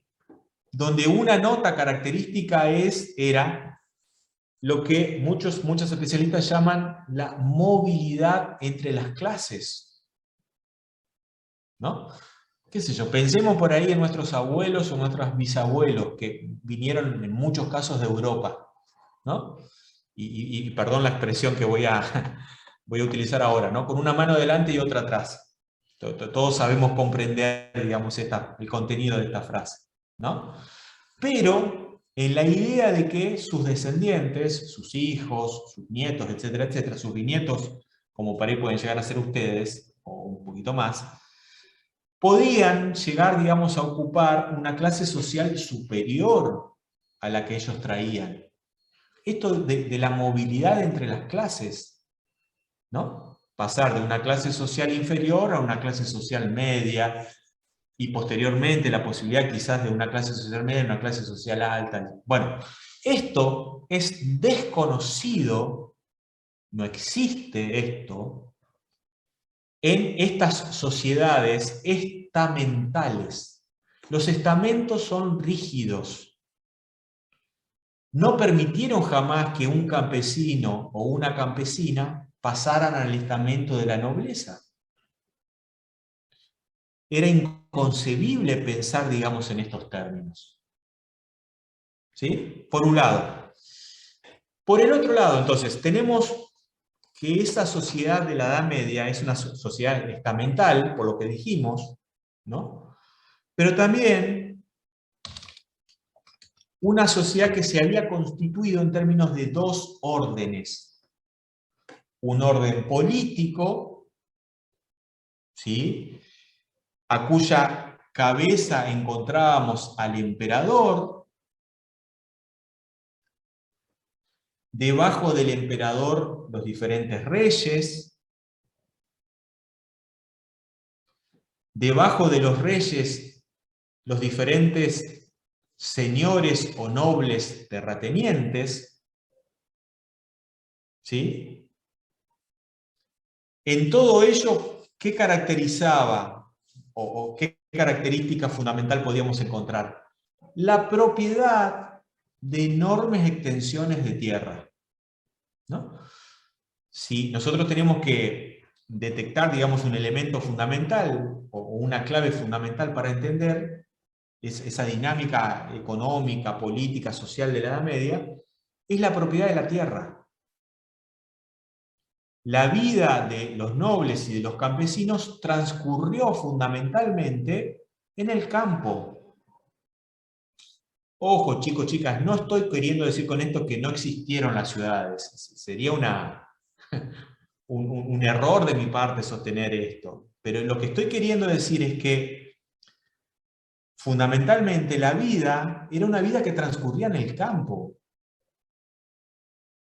donde ese noble terrateniente no solamente tenía poder en el sentido de esas grandes extensiones de tierra de las cuales era su propietario, sino que imponía la ley, administraba justicia dentro de esos territorios de los cuales era dueño. Podía o tenía la potestad, por ejemplo, de emitir su propia moneda, que obviamente servía solamente al interior de ese territorio que ese señor controlaba, y no más allá. ¿Sí? Y los campesinos y sus familias cumplían básicamente un rol económico.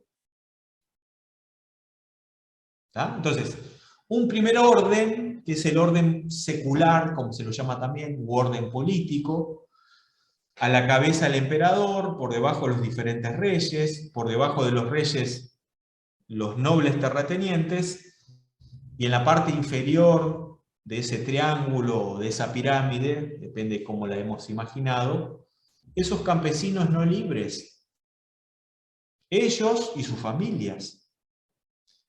Meros factores económicos. ¿Está bien? El segundo gran orden, el orden religioso.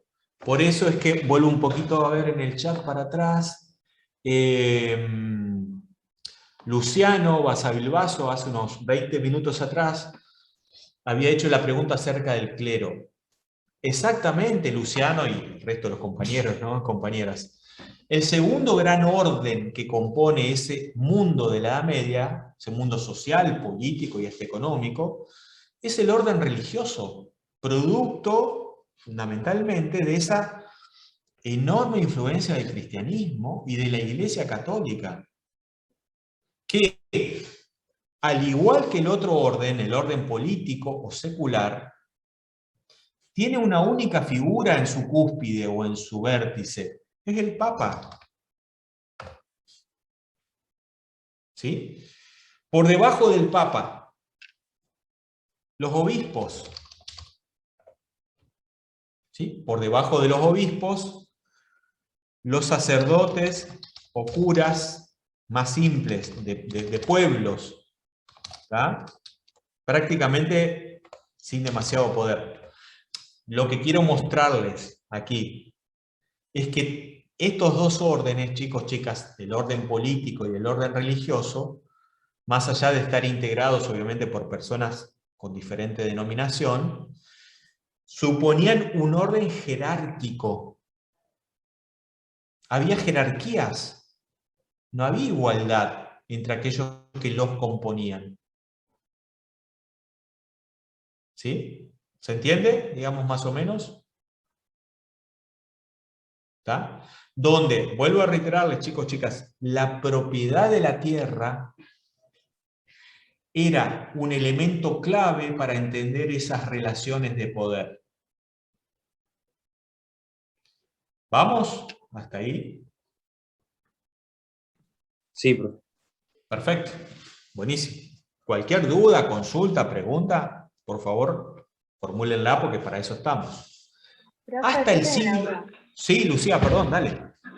Perdón, usted está hablando hoy de los depositarios internos del poder y nombró a la nobleza terrateniente. ¿El otro depositario entonces seguiría siendo la iglesia? Perdón, ahí yo no cerré la idea y te agradezco, Lucía, que me la recuerdes.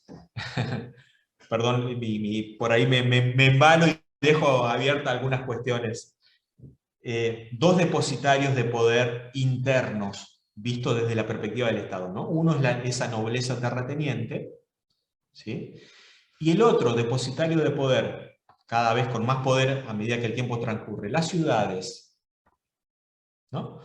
Que si bien durante estos siglos no van a tener un papel demasiado preponderante, sí es cierto que a partir del siglo XIV en adelante, empiezan a ser cada vez más importantes. Más importantes. Gracias, Lucía, por hacerme acordar que había quedado Entonces ahí, pendiente ahí profe, cerrar. Sí, la Tomás. nobleza terrateniente y las ciudades son los internos. Exactamente. Entonces, Bien. gracias. En relación a esos dos depositarios externos que son el imperio o el emperador, si ustedes quieren para personificarlo, ¿no? Y el papa, o el orden religioso. Y por el otro lado, en términos de esos dos depositarios internos, la nobleza terrateniente y las ciudades, es que el Estado va a tener que imponerse para que desde el siglo XV en adelante se transforme en un nuevo actor político, ¿sí?, que ordene, que establezca cómo son esas relaciones. ¿Se entiende? Por eso es que decimos, rebobinando un poquito nuevamente, chicos, chicas, que fundamentalmente si algo caracteriza a la Edad Media es que existe un pluralismo de poder. Existen varios depositarios de poder. ¿Sí? El imperio, la iglesia, la nobleza terrateniente, las ciudades. Y que recién a partir del siglo XV esa situación va a irse transformando con la aparición de estos nuevos actores políticos que son los estados nacionales, los estados modernos, los estados racionales, como también lo vamos a encontrar en la bibliografía. ¿Está? Hasta el siglo XI, aproximadamente, las relaciones entre el orden político y el orden religioso fueron buenas. En la medida en que tanto el emperador de la época como los diferentes papas, los sucesivos papas en esos siglos, recurrían a la idea de que su poder, el poder de ellos, provenía ¿de quién? Provenía de Dios. Digamos. Entonces, entre el emperador y el papa había una relación de igualdad. ¿Sí? El papa decía que su poder provenía de Dios, el emperador decía que su poder político también provenía de Dios. ¿Sí? ¿Vamos? Ahora, en el siglo XI, esa situación de buenas relaciones cambia. En un episodio que, lo voy a escribir aquí, los historiadores, las historiadoras, van a llamar la querella de las investiduras, o sea, la pelea, ¿no? ¿Por qué? Porque hay un señor que va a ser a ese momento el rey de Francia, que si no me equivoco era Enrique IV, ¿sí?, que le va a reclamar obediencia ¿a quiénes? A los obispos franceses. ¿Qué dice Enrique IV? Si no me estoy equivocando de monarca, creo que era Enrique IV, ¿sí? Si no me corrige. Flaco, a ver, ¿a qué orden vos tenés que respetar y tenés que... Al orden político, porque si bien vos como obispo pertenecés, digamos, al orden religioso, tus tierras están aquí en Francia. Por lo tanto, al tener tus tierras en Francia, me debes obediencia a mí como tu rey. ¿Se entiende? Del otro lado, ¿qué le contesta el papa, digamos, de la época? Esto no es así. Si bien estos obispos franceses tienen tierras en Francia, son propietarios de vastas extensiones de tierra, en el fondo la obediencia me la deben a mí como papa. Chicos, chicas, es esa época en donde, por ejemplo, va a haber 3 papas simultáneamente. Fíjense ustedes, de ahí arranca un poquito, digamos, siglo XI, si no me equivoco, sí, Francisco. Sí, sí. La querella de las investiduras, siglo XI. Es un momento de incipiente quiebre, llamémoslo así, entre el poder político y el poder religioso. ¿Está bien? Hablamos entonces de cómo se organizó social y políticamente esa sociedad en la Edad Media. Hablamos de la enorme influencia del cristianismo durante todos estos siglos, Iglesia católica de por medio, ¿sí? Cuyo rasgo más fundamental o más importante es la creación de esa concepción teocéntrica. ¿Ah? Nos falta hablar un poquito también de los aspectos más bien económicos. Y los aspectos más bien económicos de estos siglos que constituyen la Edad Media tienen que ver, digamos, con ese orden, con esa economía, con ese sistema más bien de orden feudal. Una economía feudal basada, y yo lo estoy comparando evidentemente con la economía que va a venir después, que es el capitalismo, una economía feudal que apunta básicamente, o apuntaba, perdón, tiempo pasado, apuntaba fundamentalmente a la subsistencia, a producir para subsistir. O sea, si existió un comercio en todos esos siglos en la Edad Media, ese era un comercio más bien básico, más bien de poca monta, poco desarrollado. Un comercio que fundamentalmente se daba entre mercados que geográficamente estaban muy cercas uno de los otros, ¿no? Por eso digo, en términos comparativos, ¿no? Chicos, chicas, capitalismo, feudalismo, o sistema capitalista, sistema feudal. El sistema feudal, y exacto, Franco, ahí las ciudades, como vos lo ponés, actuaban como mercados, generalmente en la plaza principal del pueblo, digamos, ¿no? Donde se podían comprar y vender pequeñas producciones, pequeños excedentes, pero la lógica no estaba puesta en el sistema feudal en la producción de excedentes para comercializar. Eso es capitalismo. La lógica fundamental es la lógica de la subsistencia, ¿no? Tanto que, fíjense ustedes, recuerden ustedes, diversas pestes, qué sé yo, invasión de, no sé, langostas, mal tiempo, arruinaban cosechas, y una de cuyas consecuencias eran las hambrunas. Toda la Edad Media tiene que ver, digamos, con escasez en la producción de alimentos. ¿Está? Una situación que se va a ver absolutamente profundizada y que yo, en todo caso, perdón, no voy a ser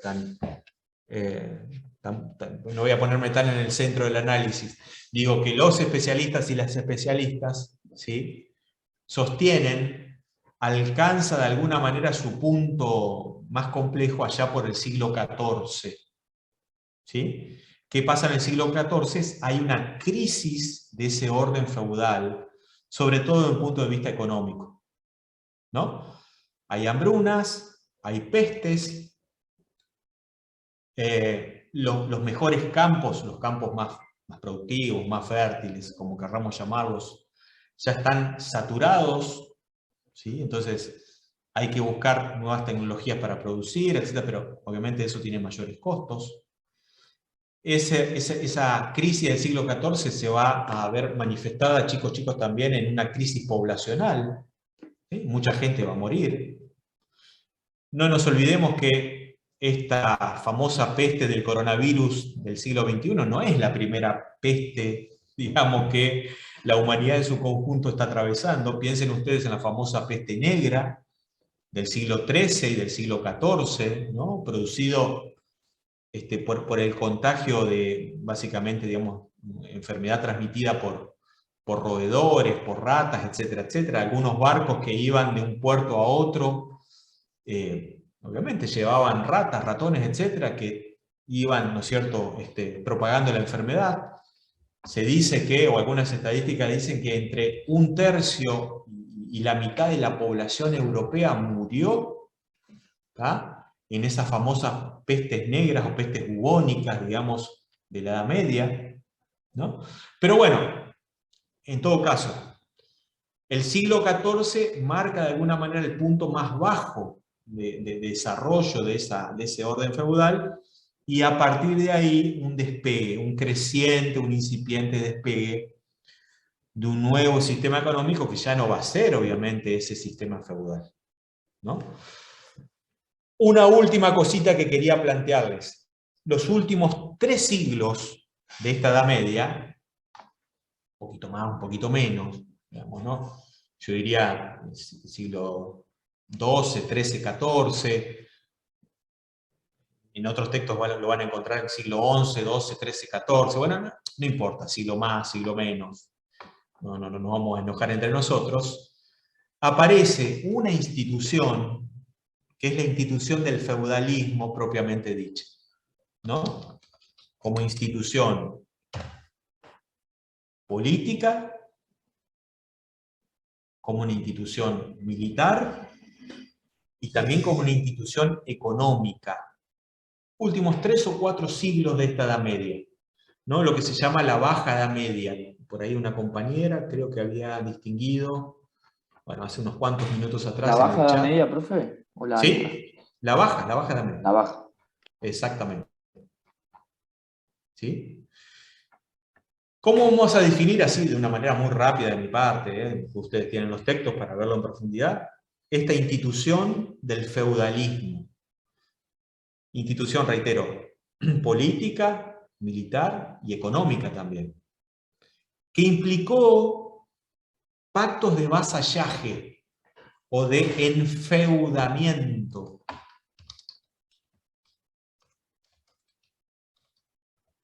A ver, perdón, termino de poner en el chat, feudos, ¿no? ¿Cómo es un poco la cuestión aquí? 2 individuos libres. A ver, las relaciones de vasallaje o de enfeudamiento, chicos, chicas, se daban, se dieron, acontecieron entre 2 individuos libres.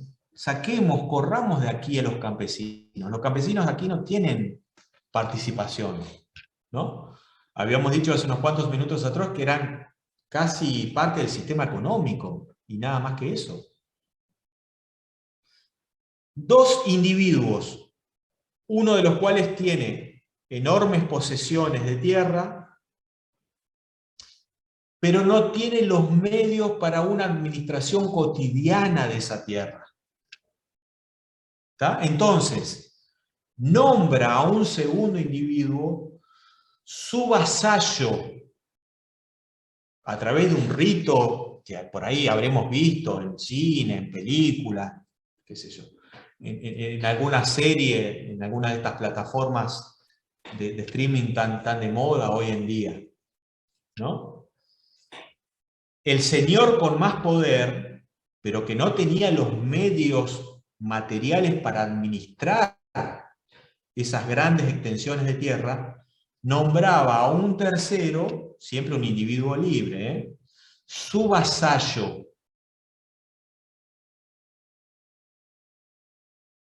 ¿Sí? Ese vasallo, a cambio de una protección material, le debía a su señor obediencia. Por eso es que dijimos, chicos, chicas, que esas relaciones de vasallaje o de enfeudamiento eran también relaciones de autoridad política. Ese vasallo debía obediencia a su señor. Señor que probablemente también fuera vasallo de un señor con más poder, que a su vez también era vasallo, y así sucesivamente, hasta llegar, digamos, a la figura del emperador. ¿Se entiende? Las relaciones aquí son relaciones de señor a súbdito. Estamos todavía lejos, bastante lejos, de esa relación Estado-ciudadano. Eso es del siglo XVII en adelante. Aquí, en estos tiempos, estamos todavía bajo el formato, si me permiten decirlo así, de relaciones señor-vasallo. ¿Está?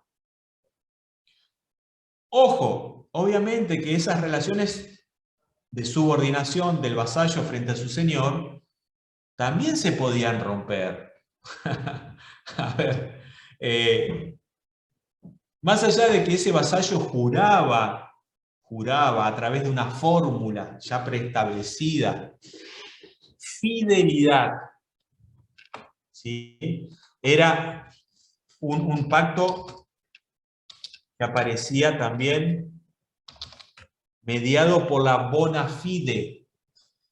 ¿Le suena el café? Bueno, de ahí viene. ¿Sí?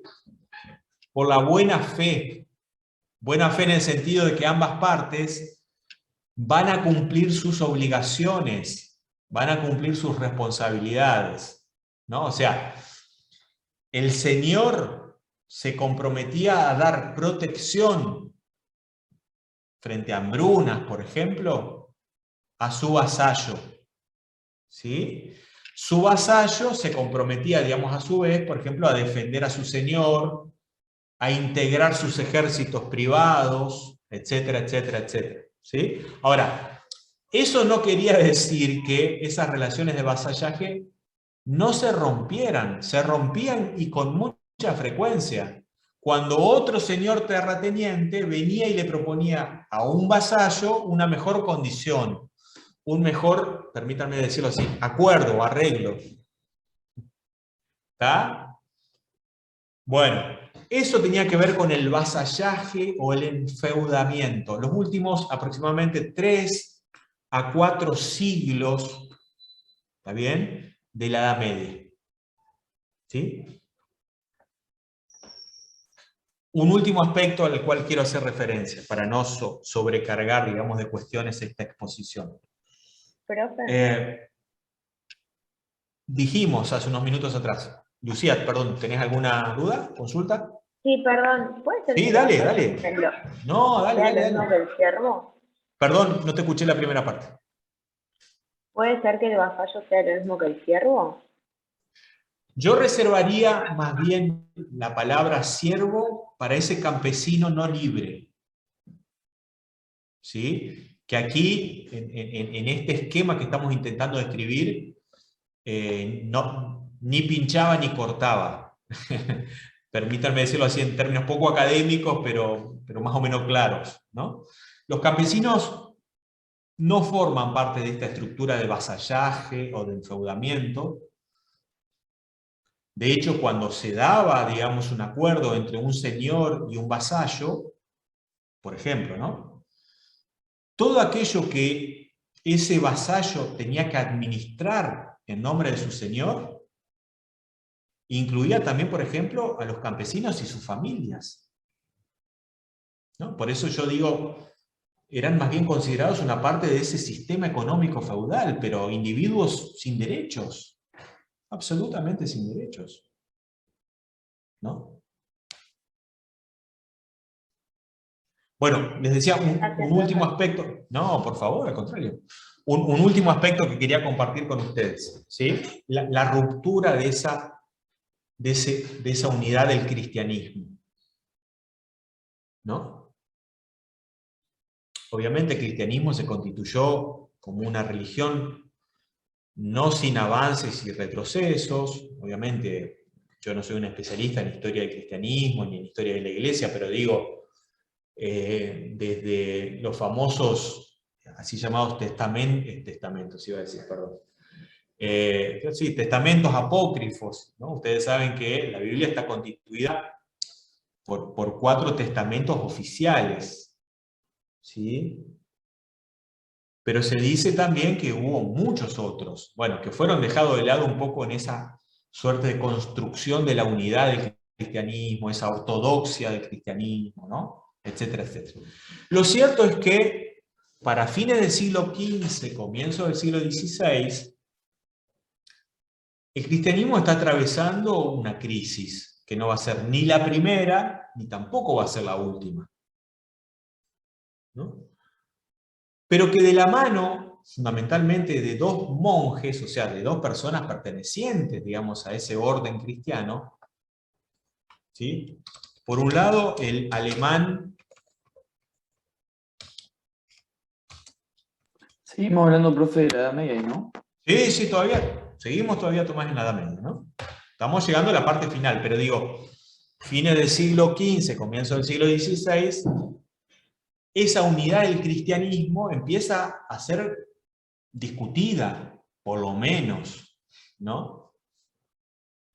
Y aquí vamos a encontrar fundamentalmente a dos grandes líderes religiosos, ¿no? En esto que posteriormente va a ser llamado, va a ser denominado la Reforma Protestante, ¿no?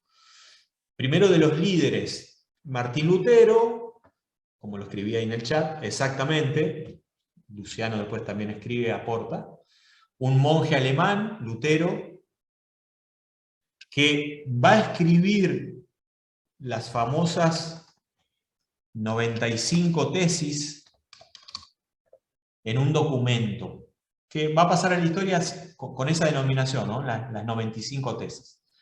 Quédense tranquilos que no las vamos a ver a esas 95 tesis, ¿no? Primero porque yo no las conozco a todas, y segunda porque no todas son importantes para esta ruptura, o por lo menos para el enfoque que queremos darle, ¿no? Pero dos o tres aspectos que creo que son interesantes para que recordemos desde la perspectiva de Martín Lutero. Primero, Lutero va a ir en contra de la así llamada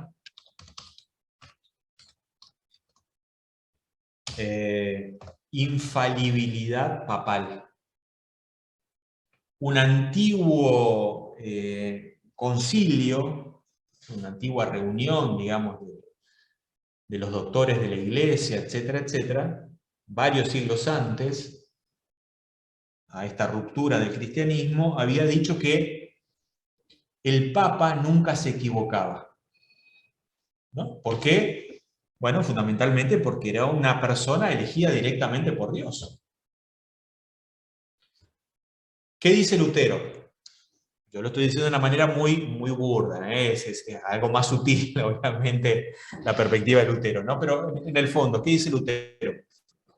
A ver, el Papa, al ser una persona de carne y hueso como cualquiera de nosotros, también se equivoca.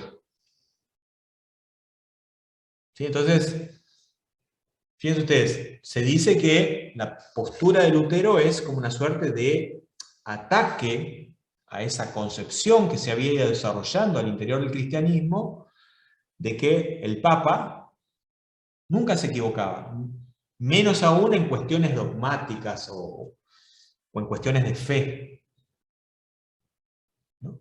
Lutero dice, bueno, el Papa es un ser humano, que también tiene sus errores, tiene sus equivocaciones. Primera cuestión.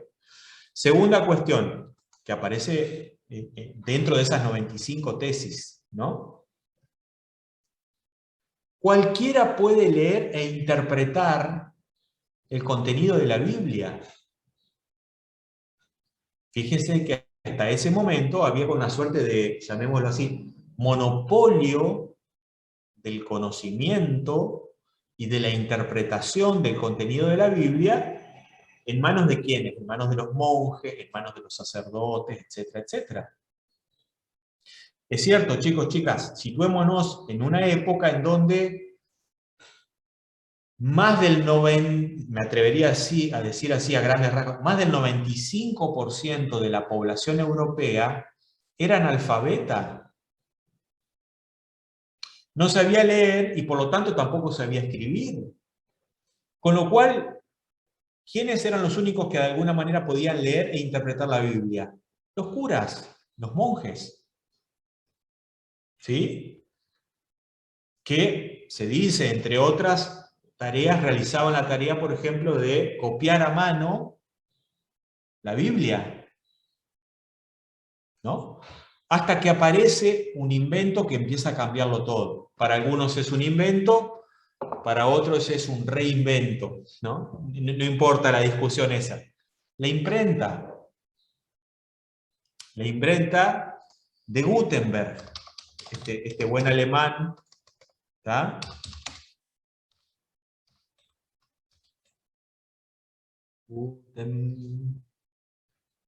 ¿Sí? Que inventa estas piecitas móviles, ¿sí? Que se van a ir combinando, ¿tá? Como ustedes sabrán, digamos, la técnica no es muy fuerte, ¿no? Pero digo, más o menos, ¿sí? Piecitas, letritas chiquitas de plomo, ¿tá? Que se van a ir combinando, que combinamos para dar forma a las palabras, que van a ser bañadas en tinta, y a partir de las cuales vamos a poder empezar a imprimir cientos y cientos, en principio, de ejemplares de la Biblia, y después de otro tipo, digamos, de literatura. Con lo cual, fíjense ustedes, acá una cuestión que me parece interesante, por lo menos para mí, ¿no? Cómo ese monopolio del conocimiento que la Iglesia, digamos, tenía en la época, empieza a ser criticado, empieza a ser agrietado, empieza a ser discutido. Por eso es que Lutero, en otra de sus tesis, dice, bueno, aquí no solamente los monjes o los curas pueden interpretar lo que la Biblia dice. Digo, en eso ayudó mucho la imprenta de Gutenberg, en ir creando un ciudadano, perdón, no, la palabra ciudadano saquémosla, en ir creando a un individuo, a un europeo, a una europea, cada vez con mayor capacidad para leer y para escribir. ¿Sí? Y la tercera cuestión que aparece dentro de las 95 tesis y que a nosotros nos interesa mucho de la mano de Lutero, ¿no? La relación directa que cada uno de nosotros puede establecer con Dios. A ver, para relacionarnos con Dios, dirá Lutero, yo lo digo en mis palabras, ¿no? Vuelvo a decirlo, no necesitamos el auxilio de un cura, de un sacerdote, de un monje. No, cada uno de nosotros puede relacionarse directamente con Dios. Con lo cual, fíjense ustedes, es un planteo muy duro, digamos, a la Iglesia como institución, no solamente religiosa, sino también política de la época. ¿No? Bien, eso es Lutero. Palabras más, palabras menos, ¿no? Pero, como Luciano lo había compartido hace unos minutitos atrás también en el chat, la otra gran figura del movimiento protestante fue un ginebrino suizo, en nuestros días, ¿sí? Un señor que se llamó Juan Calvino, ¿tá? Cuya idea fundamental es la idea de la predestinación.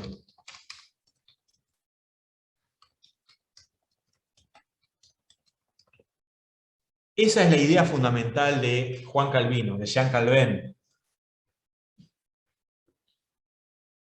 ¿Qué dice esta idea de la predestinación? A ver, hasta ese momento, dentro del catolicismo, ¿sí?, se pensaba que un rasgo, una característica de los hombres y de las mujeres era la libertad, ¿no? Libertad para decidir, libertad para elegir, libertad para tomar decisiones, etcétera, etcétera, ¿no?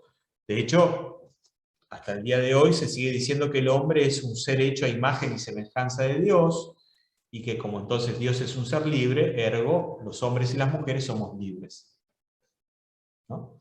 Obviamente, chicos, chicas, todo esto tiene argumentos teologales, ¿no? que no vamos a entrar, digamos, en esas discusiones, ¿no? ¿Qué dice Juan Calvino? En realidad esto no es así. Cada uno de los hombres y las mujeres que nacemos, dice Calvino, tenemos ya un destino prefijado de antemano. ¿Sí? Reitero, esta idea de la predestinación de hombres y mujeres de la mano de Calvino, ¿no? Cada uno de nosotros nace ya con una suerte de destino prefijado de antemano. que no podemos conocer. El plan divino es solamente conocido por Dios, no por los simples mortales. ¿Sí? Pero que sin embargo, si bien no podemos conocer plenamente, sí podemos tener determinadas como intuiciones de cuál podría ser nuestro futuro.